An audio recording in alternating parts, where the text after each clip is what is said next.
Imagine waking up tomorrow morning to discover that the dollar is no longer the world's dominant currency. Oil isn't traded in dollars anymore. Central banks are dumping U.S. Treasury bonds. International trade has shifted to other currencies. What happens to your savings, to your country's economy, to the global order that's existed since 1945? Most people never think about this. The dollar feels eternal, like gravity. But history tells a different story. Every reserve currency dies. Every single one. And when it happens, the world doesn't just change. It flips upside down. Welcome to the untold financial history, where money, power, and history collide. And nothing is ever as simple as it looks. To understand what will survive when the dollar falls, you first need to understand how it became king in the first place. And this isn't a story about freedom, democracy, or fair competition. This is a story about war, debt, and the most sophisticated financial trap in human history. It was 1944. The Second World War hadn't ended yet, but the outcome was already clear. Europe lay in ruins, Asia burned, the Soviet Union bled. And the United States? It held 70% of the world's gold. It was the only industrial power whose factories hadn't been bombed. And it knew that the next few decades would belong to whoever controlled the money. That's how the Bretton Woods system was born. At a conference in New Hampshire, 44 countries agreed to make the dollar the center of global trade. The dollar was pegged to gold at $35 per ounce. Every other currency was pegged to the dollar. Central banks could exchange dollars for gold any time. Sounds fair, but there was one detail. Only America could print dollars. This gave the U.S. a privilege no empire in history had ever possessed. It could finance deficits by printing money that the entire world was forced to accept. The Vietnam War, paid for with dollars. Social programs, paid for with dollars. Military bases around the globe, paid for with dollars. And the rest of the world just held those dollars as reserves because there was no alternative. But here's where the paradox emerged. The more America printed, the less trust remained in the promise to exchange dollars for gold. By the late 60s, there were far more dollars in circulation than gold in Fort Knox. France noticed first.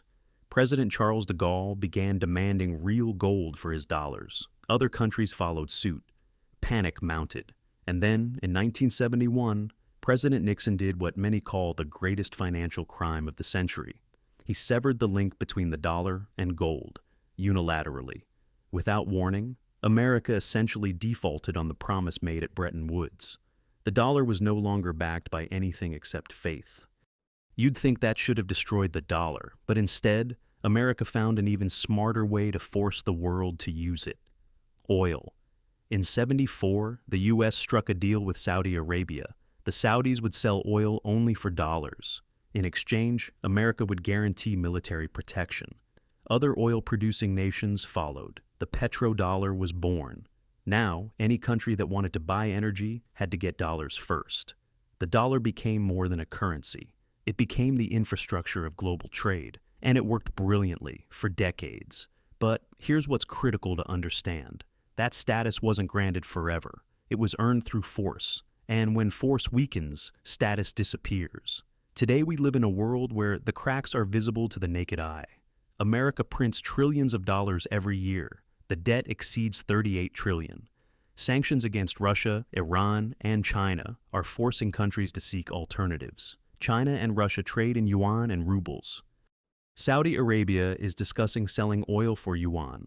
Central banks worldwide are reducing the share of dollars in reserves and buying gold at record rates. And here's the paradox most people miss. The more America uses the dollar as a weapon, the faster the world searches for ways to avoid dependence on it. Every sanction pushes another country toward creating an alternative financial system. Every frozen account proves that holding assets in dollars isn't safe. History doesn't repeat exactly, but it rhymes. And if you want to see the dollar's future, look at what happened to the British pound sterling, because 100 years ago, the pound was exactly where the dollar is now, and its fall was as inevitable as it was devastating. In the 19th century, Britain ruled the world. Its navy dominated the seas. Its factories produced half the planet's industrial goods. London was the financial center of the world. And the pound sterling was the reserve currency everyone accepted, everyone held, everyone used for trade. Britain built this system on three pillars. Military might protected trade routes, the gold standard ensured trust, and the colonial empire guaranteed access to resources and markets. It worked for more than a century, but then came the First World War, and the war shattered the illusion of British superiority. 4 years of bloody trench warfare cost Britain everything. Millions of lives, massive debts, destroyed industry. By the war's end, Britain owed more than it could pay. And to whom did it owe? The United States. America financed the Allies' war effort. It emerged from the war as the world's largest creditor. Power shifted, but the pound still held on. Britain returned to the gold standard in 25. London remained a financial hub. The empire still existed. People still believed. But economic realities were against it. Britain could no longer compete with American productivity. Its debts grew. Its colonies demanded independence.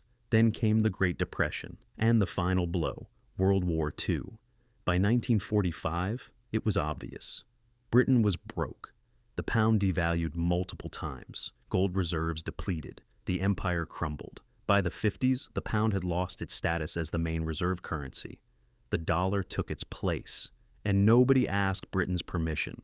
Here's the lesson.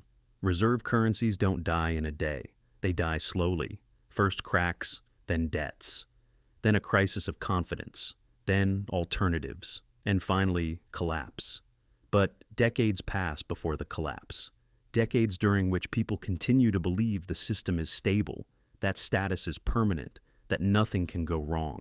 And then when it does happen, everyone pretends it was inevitable. But it wasn't inevitable. It was a choice. Britain chose war over compromise. It chose empire over reform. It chose debt over discipline. And when the bill came due, its currency collapsed. Now, think about the dollar. America spends more than it earns for decades. It fights endless conflicts. It prints money as the solution to every crisis. Its infrastructure is crumbling. Its society is fractured. Its political system is dysfunctional. And all this time, the world watches and draws conclusions. China is buying gold faster than any country in history. Russia abandoned dollar reserves. BRICS are discussing creating a common currency. Saudi Arabia is accepting yuan. Each of these events seems insignificant by itself, but together they form a pattern of diversification, a pattern of risk reduction, a pattern of lost confidence. And here's what's important to understand.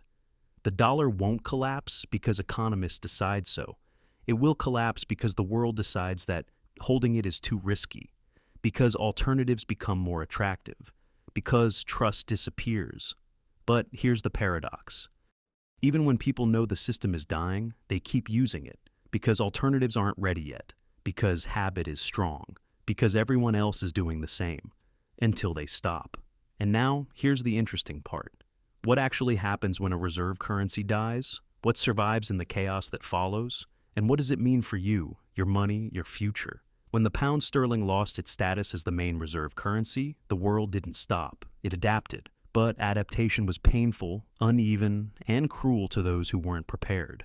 Britain endured decades of stagnation. Inflation ate savings. Living standards fell. The empire disintegrated. Political instability grew. People who thought their pensions were safe discovered they were worthless. But while Britain suffered, others prospered. America, Germany, Japan ramped up production. Switzerland became a haven for capital. Gold rose in price. And those who moved their assets in advance protected themselves. The lesson is simple. One currency's collapse doesn't mean everything collapses. It means redistribution. Power shifts, wealth redistributes. Winners and losers are determined not by morality, but by preparation. So, what will survive when the dollar falls? Not hope, not faith, not government promises. What will survive is what has always survived. Real assets, decentralized systems, and countries that depend least on the old system. First, gold. Every time a currency collapses, gold wins. Not because it has intrinsic value, but because people believe it does. Central banks know this. That's why they are buying gold at record rates. China has bought thousands of tons in recent years. Russia shifted a significant portion of reserves to gold. Even small countries are diversifying. Gold won't solve all problems, But when trust in paper money disappears, gold becomes the last store of value that doesn't depend on government promises. It's not a solution, it's insurance. And history shows that those who held it survived crises better than others. Second, energy. Oil, gas, coal, uranium. When currencies fall, real resources rise in price. Because people always need energy. Countries with large energy reserves, Russia, Iran, Saudi Arabia, Venezuela, will be in a stronger position. They'll be able to dictate terms. They'll be able to demand payment in their currencies or in gold. The petrodollar will die, but oil will remain. And control over energy will become even more important than now.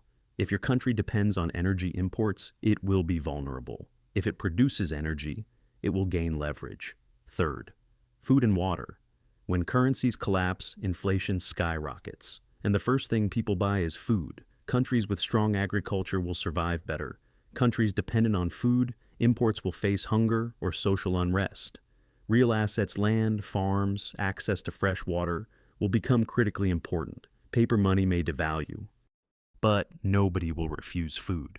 Fourth, technology and manufacturing.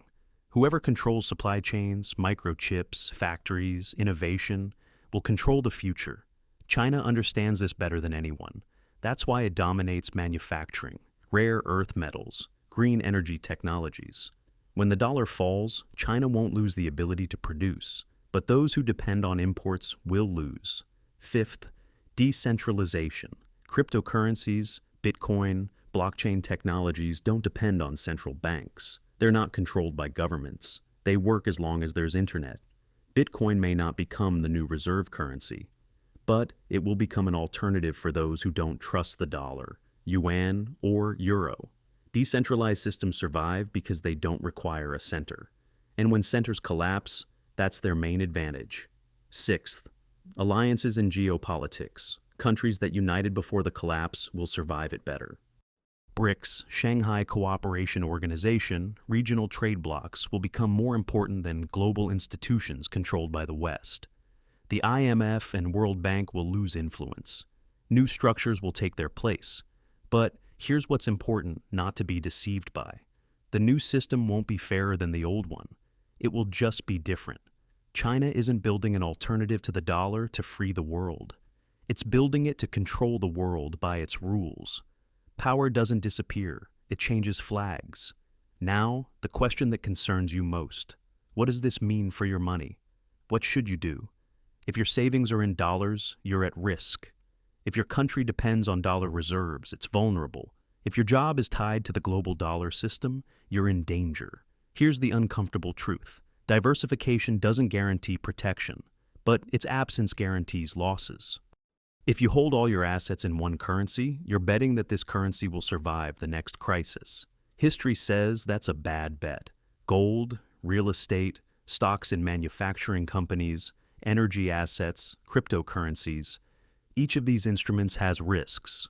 But the risk of diversification is less than the risk of dependence on one system. And here's the key point. Those who control this system don't care about your savings. They'll protect themselves first. Central banks will print money to save banks, not your account. Governments will impose capital controls to prevent money flight, not to help you withdraw yours. The system is designed to survive crises. You're not. And here's the darkest part. Most people don't even realize they're living inside an experiment. The dollar, backed by nothing but faith, has dominated for 50 years. But before it was the gold standard, before that was the pound, before that were other currencies. None of them were eternal. The dollar isn't the end of history, it's just another chapter. And when this chapter ends, most people will be shocked. They'll say nobody warned them, but warnings are everywhere. Cracks are visible, debts are growing, alternatives are forming, trust is falling. You just have to open your eyes. History doesn't repeat exactly, but if you don't understand it, it will crush you just like everyone else. Rome thought its currency was eternal. Byzantium thought the same. Spain, France, Britain, every empire believed its money was immortal. They were all wrong. Now it's the dollar's turn. And the question isn't whether it will fall. The question is when.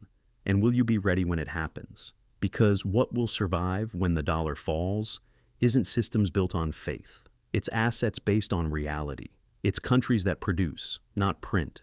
It's people who understood the game before the rules changed. The dollar's collapse won't be the end of the world, but it will be the end of the world as you know it, and those who prepared will survive it. Those who didn't won't. So what should you do? First, study history. Every currency collapse left traces. Weimar Germany, Zimbabwe, Venezuela, Argentina. The patterns are the same. Debts grow, money printing accelerates, trust falls, inflation explodes, assets and currency devalue, real assets survive. Second, diversify. Don't keep all your eggs in one basket. Don't store all your money in one currency. Don't believe your government will protect you. It will protect the system. You must protect yourself. Third, think long-term. Short-term volatility is scary. But if you understand where the world is heading, volatility becomes opportunity. Gold fluctuates. Real estate is cyclical. Stocks rise and fall. But in the long run, real assets survive currency crises. Fourth, don't trust promises. Governments promise stability. Central banks promise control. Economists promise everything will be fine. History shows promises are cheap. Reality is expensive. Fifth, prepare for the worst, hope for the best. Maybe the dollar will survive the next decades. Maybe the system will adapt. Maybe there won't be a crisis. But if there is, and you're not ready, you'll lose everything. Financial freedom doesn't mean wealth. It means independence. Independence from a system that could collapse. Independence from a currency that could devalue. Independence from promises that could be broken. The dollar was the greatest financial weapon in history. It gave America unprecedented power. It allowed it to print wealth from thin air. It forced the entire world to play by its rules. But every weapon eventually becomes obsolete. And when that happens, those who depended on it will be defenseless. What will survive when the dollar loses reserve currency status? What has always survived? Gold, energy, food, manufacturing, technology, decentralization. And people who understood that the system isn't designed to protect them, that financial education isn't just knowledge, it's survival. History doesn't repeat exactly, but if you don't understand it, it will crush you just like everyone else. If this gave you a new perspective, subscribe. History has the answers. I'll show you where to look.